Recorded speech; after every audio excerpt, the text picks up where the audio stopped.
Good morning.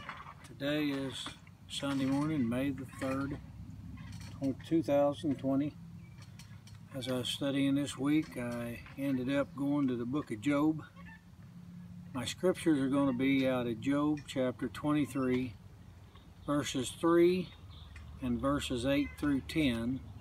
But first, we're going to do just a little bit of backing up and seeing what brought him to where this is at. First part of the book of Job, you'll find that Job, it talks about Job, and it tells you that he was a perfect and upright man, one that feared God and eschewed evil. It tells you that he had 7 sons, 3 daughters. His substance was 7,000 sheep, 3,000 camels, 500 yoke of oxen, 500 she-asses, and a very great household. If you're going over in chapter 1, you'll see that there come a day that the sons of men went to present themselves before God, and Satan went with them, and he went to telling God he'd been up and down and all around the earth, and God asked him about his servant Job, and he told him he had a hedge built about him. So God allowed the hedge to be dropped, and he did it twice. The first time, the devil was allowed to test Job. He took everything Job had, his sons, his daughters, his sheep, his camels, his oxen, his asses. His whole household was destroyed in one day. And when that didn't tear Job down, here come the devil again and give the Lord the same talk, and God told him, you can go ahead and touch his body, but you can't kill him, in essence.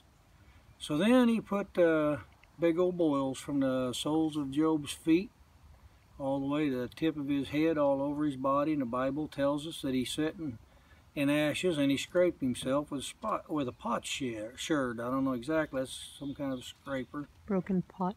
But then it tells us in the next couple of verses, still in chapter 2, that his wife asked him if he still retained his integrity, and asked him why didn't he just curse God and die. And he told her she spoke like one of the foolish women, that what, shall we receive good at the hand of God, and shall we not receive evil? And the Bible said, in all this did not Job sin with his lips. Now, in the next several chapters, his so-called friends were sitting with him and talking to him, supposed to be his comforters, but they really wasn't too comforting. But when you get to chapter 23, as I was studying, I come across these scriptures. They just kind of caught, they just kind of fit. Chapter 23 verse 3 says, "Oh, that I knew where I might find him, that I might come even to his seat." Then you go down to verse 8 through 10, it says, "Behold, I go forward, but he is not there, and backward, but I cannot perceive him. On the left hand, where he doth work, but I cannot behold him. He hideth himself on the right hand, that I cannot see him." Verse 10 says, "But he knoweth the way that I take. When he hath tried me, I shall come forth as gold." And as I was thinking about that, I know in my life lately, and I'm sure in other people's lives, the ups and downs of the world, sometimes it's trying, it gets hard, and sometimes we just don't think we can find God. He just ain't there. I can't find him anywhere I look. He's not listening. He's not paying me any mind.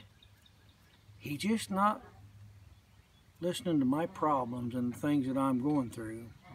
But as Job said right there, it says, "But he knoweth the way that I take." Folks, he knows where you are. He knows the way you're going. He knows where we've been. He knows what we're going through. It's just sometimes, as he did Job, he allows the devil a little leeway to try us. And I was looking at that, and it says, "When he hath tried me, I shall come forth as gold." If you know anything about gold, when they find gold, it's very impure. It has to go through some serious fire, some serious processes that is real harsh to bring out the purity in the gold. Sometimes we got to go through a process of harshness. Sometimes it takes a little bit of working us over. Maybe we get too at ease on the way we live.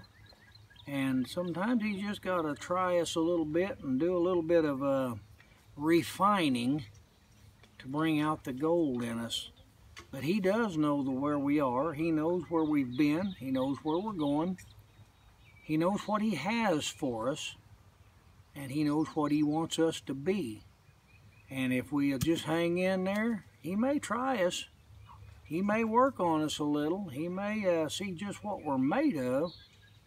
But when it's all said and done, He works out all the impurities. We will become something of value, something that He can use, something that is worth a whole lot more than gold. He will take care of us. He will be there for us. The Bible don't say we ain't going to have tests and trials, and we ain't going to go through things we don't understand, but it does tell us that He's there all the time. He's not going to leave us. He's not going to forsake us. And He may just be working us to make us better than we've ever been. So if we'll just hold on, I'll guarantee you when it's all said and done, as Job said, when we are tried, we shall come forth as gold. So just hang in there. God be with you through the week, and we'll see you again next time, Lord willing, tarry. Have a good day.